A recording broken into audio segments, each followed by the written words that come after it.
Part two of four, the four great inventions of China. I told y'all we are going to East Asia, and I wasn't playing.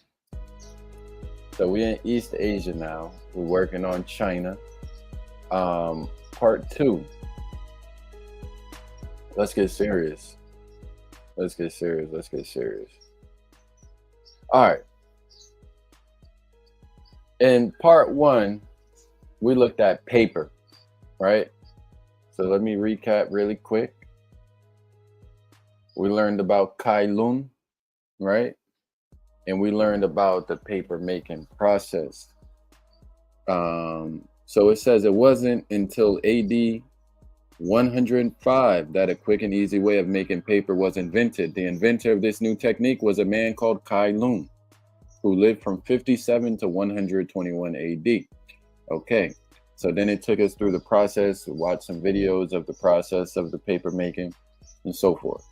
Now we make our way to part two. And you know what? I didn't even read this bottom part. I stopped up here. So we'll pick up at the end of part one and transition into part two. So Kai was inspired by watching how wasps make their nests. Okay, I did read this. The invention helped make Kai one of the most powerful people at court. Over 500 years later, Kai Lun was named the national god of paper making. Kai Lun is also the only name that history has recorded in connection with any of the four great inventions. All right, so working out where we are going, the compass. This is very important. For myself, studying maps, and just I love the medieval time frame because that's where you see an extensive amount of travel. Um, whether that's what's it called? By sea or by foot, when you got these people such as Marco Polo. There's another one that I'm more familiar with. I can't remember the person's name. But there's extensive amount of travel going from Asia and Europe and stuff like that. Okay. The second great invention was the compass. Navigation was very difficult in the medieval world. Maps were unreliable, and large parts of the world were unknown. The only real points of reference were the stars and landmarks, like mountains. It was often very hard to know exactly where you were or which direction you were traveling in. The compass helped to change all of that by telling people exactly which direction was north. In Han Dynasty China, between the Second Dynasty BC and 1st century AD, iodestone, iodestone or iodestone compasses used magnetic pieces of rock. See, we're gonna have to look this up. This will be a good video right here. Iodestone compasses used magnetic pieces of rock. These were shaped like spoons and placed on a wooden plate with the directions marked on it. The handles of the spoon always pointed south. These early compasses were called south governors. These compasses were also used for spiritual guidance to help people make decisions about their lives by pointing them the right way. So there's some superstition involved. By 1088, the famous courtier and scholar Shin Kuo wrote about the first magnetic needle compass, which was being used to help people navigate.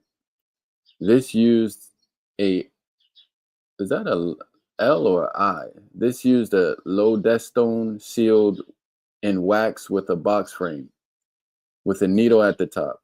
As the lodestone moved or iodestone moved, the needles always pointed towards north. This was the first recorded use of a navigation compass in world history. Shen Kuo, who lived from 1031 AD to 1095 AD, was a famous courtier and scholar. It is thanks to his writings about the great inventions that we know as much as we do about how these discoveries were made. All right, and nice and short, I might even do the next section. But first, we got to see what this compass is. This iodestone or lodestone compass is. Let me get YouTube up. Get a nice video. And I'm keeping these short, because my attention span for this recently has been short. So quick hitters, man. We're not gonna be here all day. Everything to know about the lodestone. Okay, this is Minecraft. Okay, I got a video. I got a video. Breaking news, breaking news. Oh, this is fire. This reminds me of the astrolabe. You know, the medieval technology, man. Medieval technology. Let's get this up. Fair use, fair use, fair use, fair use.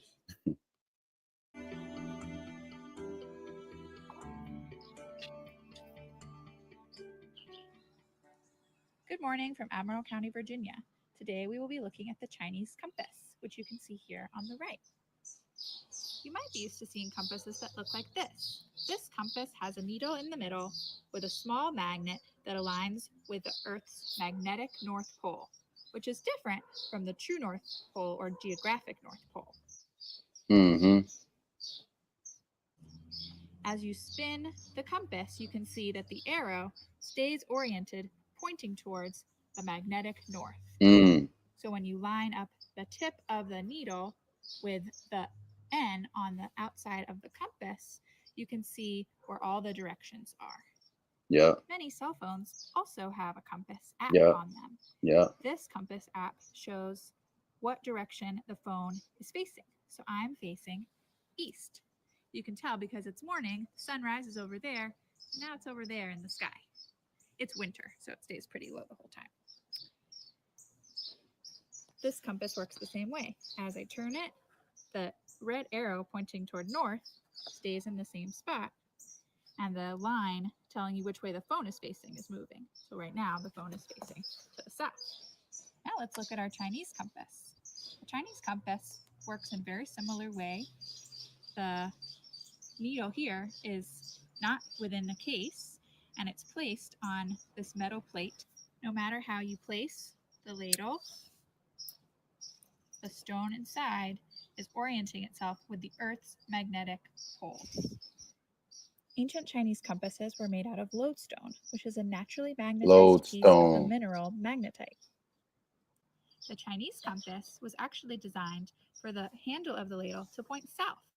So you can see the spoon side is pointing north, the same as our compass, and the ladle side is pointing toward the south. The Chinese did not use their compass for navigation at first. They used it to find the direction so that they could orient their spaces using the magnetic directions.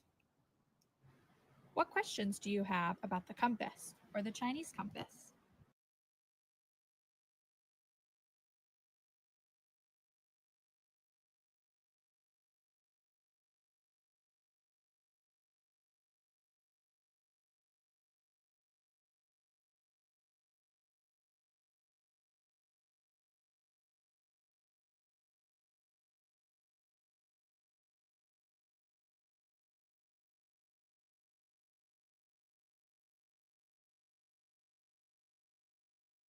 Origin of the compass.